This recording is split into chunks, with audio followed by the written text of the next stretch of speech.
So up until now, autofocus on anamorphic was pretty much impossible unless you got like a DJI Follow Focus Pro or a Focus Pro. So you had like our autofocus incoming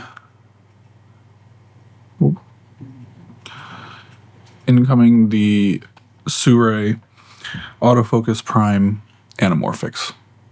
Actually, you know what? Let's switch this out. We are now on the Sirui 40mm 1.8 autofocus. So right off the back, the biggest thing, I have the L-mount version, so I shoot with Lumix. A big complaint I've seen with these is when you use the D-squeeze in camera on the Sonys, the autofocus doesn't work. Lumix doesn't have that problem. I have my D-squeeze here, and as you can see,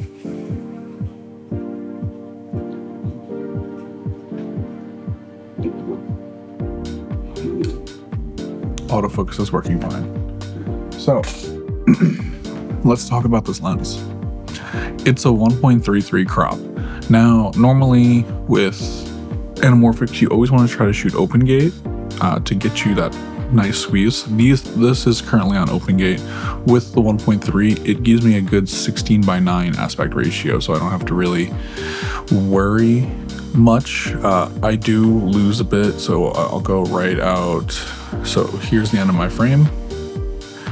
I can go, but here's the edge of the viewing angle. So you do lose a little bit, but top to bottom, so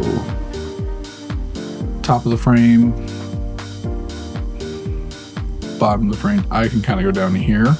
Again, the 1.3 on a full frame open gate squeezes nicely to a 16:9, and I still get flares, beautiful flares. So as you can tell, I went with the natural flare, not the blue flare. Basically, it just means that any color that the light is, that's what the flare will be. Whereas there is a blue flare version, which will try to render all flares as a blue tint. But yeah, I mean, I've been using this lens for about a week now. I've shot a couple little things on it. I'm trying to get some good use out of it. I just don't know if the 1.3 is for me. On full frame, like I said, it gives me a 16:9, but like I really enjoy the wider squeeze. So yeah, I mean, the 1.3 just kind of, it's not enough anamorphic squeeze for me.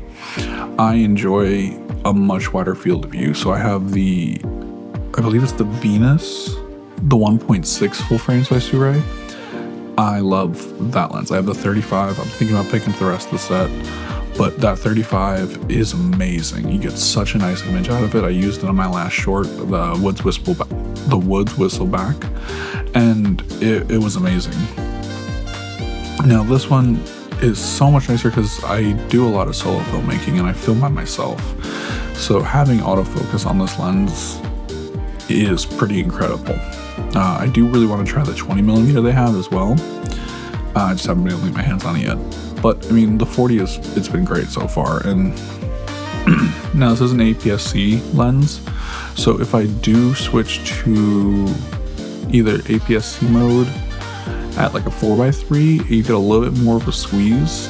I was able to also put it in Cinema 4K, and you get a lot better of a squeeze out of that image. But I mean, realistically, I'm gonna use the full sensor. That's why I got a huge full frame sensor camera. They did just release or announce full frame anamorphics with autofocus, and I'll probably try one of those once they get fully released. But for now, I mean, this has been super fun using it. The main reason I wanted to try this was for photos, because I wanted to try to do anamorphic type photos. And having the autofocus, I can just shoot it like a normal lens and not even care. So we're gonna pop a couple on screen. I don't still know how I feel about them. Like I said, I think it's just that the 1.3 isn't enough of a squeeze for me. So realistically, maybe I should try shooting in a different aspect ratio for photos. and then do the de-squeeze and see what happens.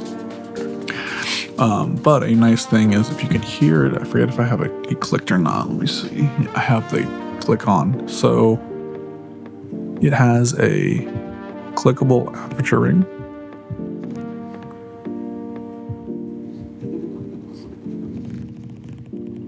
And I can open it all the way up to 1.8. And at 1.8,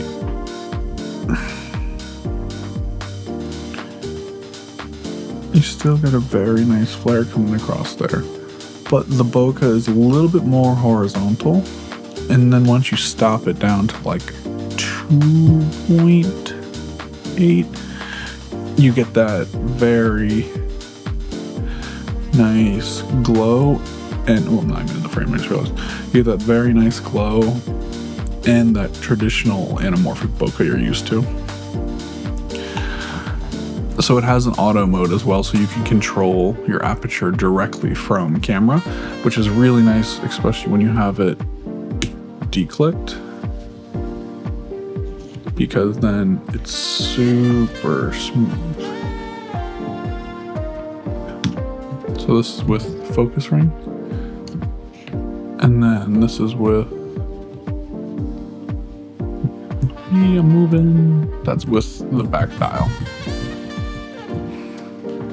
So that's just a nice feature to have.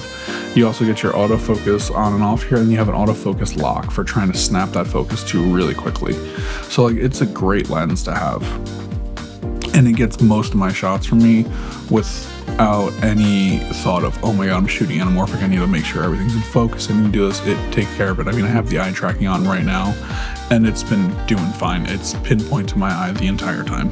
Another upside to this is that it is weather sealed, so like, I really don't have to worry about getting it damaged or anything when I'm out shooting. I like to shoot in the rain, in dust, in just any kind of weather that isn't perfectly sunny, and it's nice to have a setup where I don't have to think about, oh man, this is gonna ruin this camera. So shout out to anything that's weather sealed. Really appreciate that. You do also have geared aperture rings and focus rings, so you can throw follow focus on it as well if you do have a focus puller. So super nice they have that included. You do get USB-C. There's a USB-C port under the barrel, or inside the barrel, I guess, inside the mount. So for any firmware updates, you can quickly connect to your computer and do the updates to there, which is super nice. So if they ever push any updates, or when they do, super easy to do it, which is awesome. So yeah, I mean, this lens has been fun using it. I'm gonna keep using it for a little bit longer. I think as of now, I think Blazer is the only other company that has an autofocus anamorphic, and it's still super 35 like this one. So I believe Sirui, once the new full frames come out, will probably be the first full frame anamorphic autofocus lens, which is, I'm super excited for that. I'm super excited to make some dope cinematic stuff without having to worry about if my focus is right anymore, because half the time I'm by myself. So cool, that wraps it up for this one today. So appreciate you guys hanging out, appreciate you guys staying along. Let me know, is the anamorphic look for you guys? Do you care, or are you just cool with your spherical lenses still? It's always a fun debate. Take it easy, guys. Peace.